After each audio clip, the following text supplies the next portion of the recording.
In May 1978, a Polish man named Jan Wolski would have one of the most famous and controversial alien encounters in the history of Poland. The case of Wolski, who was then 71, led to numerous theories of what happened that day. Many of the elements he reported we've seen in other cases, albeit his case certainly has some unique characteristics. In this episode, we will examine this popular case from Poland, an event that has come to be known as the Emilcin Incident. On Wednesday, May 10th, 1978, Jan Wolski woke up around 5 a.m. in the small farming town of Emilcin, Poland. That morning, Wolski began driving his horse cart off the farm and toward the village of Dobroba.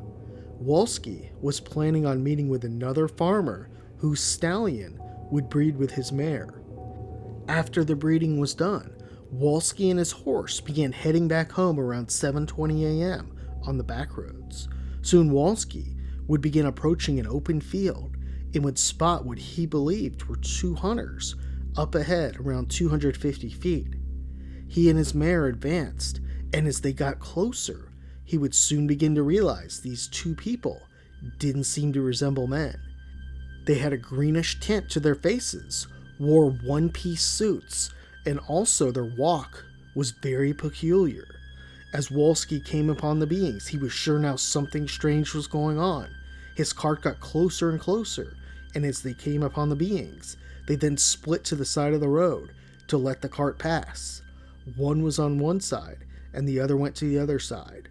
Once the car went past the beings, they began speaking to each other in some sort of strange language that Wolski couldn't understand. They then started walking alongside the cart, and a surprised Wolski did his best to ignore the beings. However, nothing could prepare him for what would happen next. The beings then hopped on his cart and sat behind him, still speaking in their strange language. At this point, Wolski was able to make out more details on the beings. They were around 5 feet tall and wore a tight-fitted gray suit that covered their whole body. The material of the suit looked like rubber. Their head was large and green, and their eyes were almond-shaped and completely black. For a nose, they had 2 small dots, and their mouth consisted of just a slit. While surprised, Wolski didn't appear scared with his mysterious riders behind him. The cart would travel around 100 feet into the open field, and there Wolski would see a craft hovering. The being signaled to Wolski to stop the cart, and he tried, but the mare wouldn't stop at first as it was so worked up seeing the craft. In order to stop it, the beings had to grab the rope along with Wolski. The cart finally stopped, and the beings jumped off and signaled for Wolski to come with them. Wolski would now glance at the hovering craft, which was about 15 feet long, 9 feet wide, and 8 feet tall. The UFO surface was extremely smooth, and he didn't spot any sort of screws or bolts anywhere on it. It was hovering just below some trees, which were around 30 feet tall.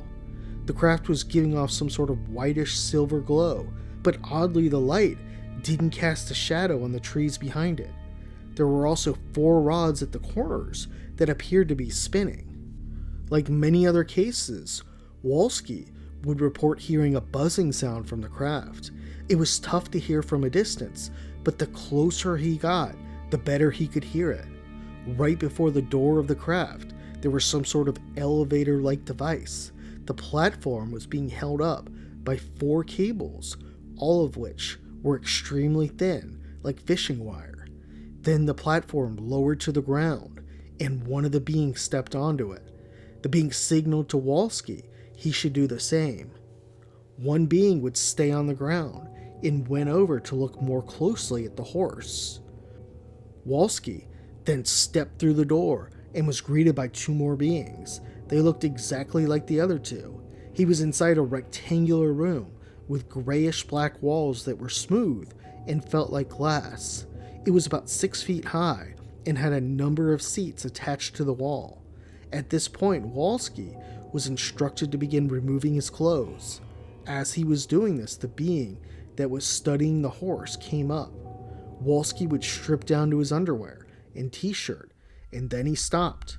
The beings then told him to take everything off. Wolski would hesitate, but then obliged.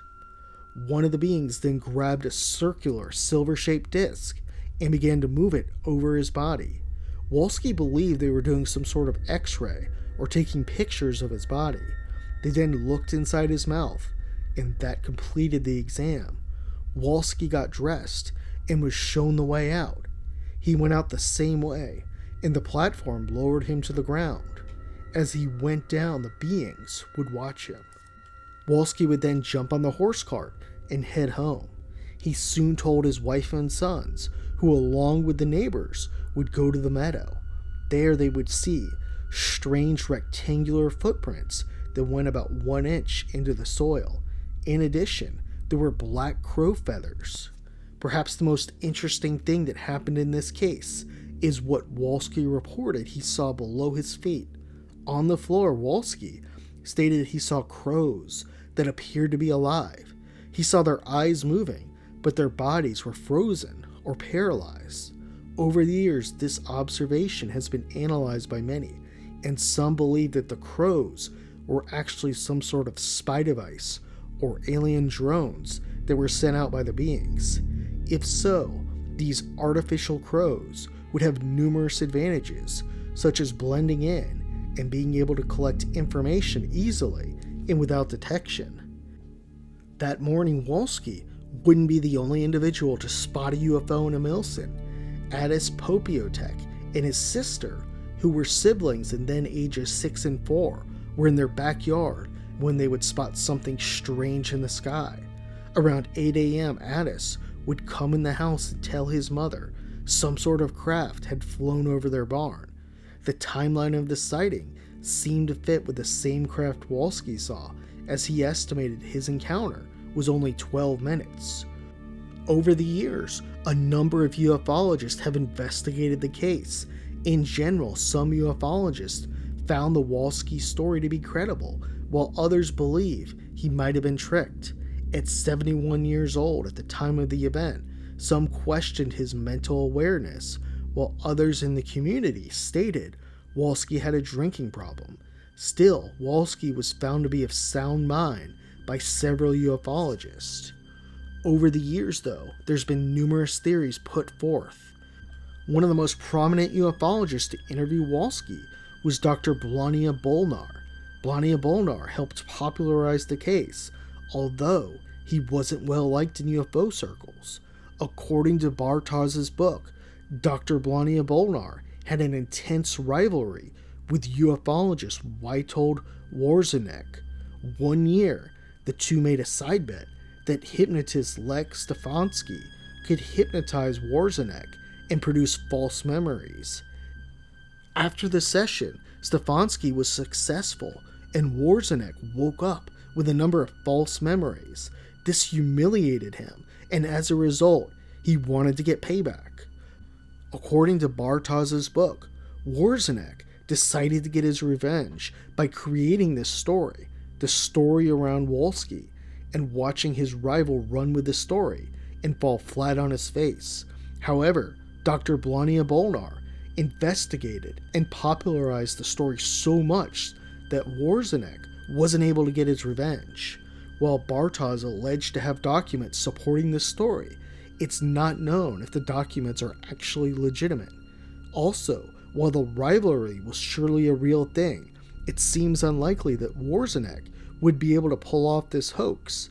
In addition, there appeared to be some jealousy from him toward the attention his rival was getting. As such, it seems more than likely that something did happen to Jan Wolski that morning. This case is one of the most famous UFO cases in Poland. It's also the only case where a landmark exists, marking the spot of the incident. While many believe it was a hoax, there's nothing to suggest that Wolski did lie. Wolski was born in 1907 and only read at a 3rd grade level. He almost never traveled and spent his days working long hours on the farm. His case features some common characteristics we usually see. The beings had one-piece tight-fitted clothing.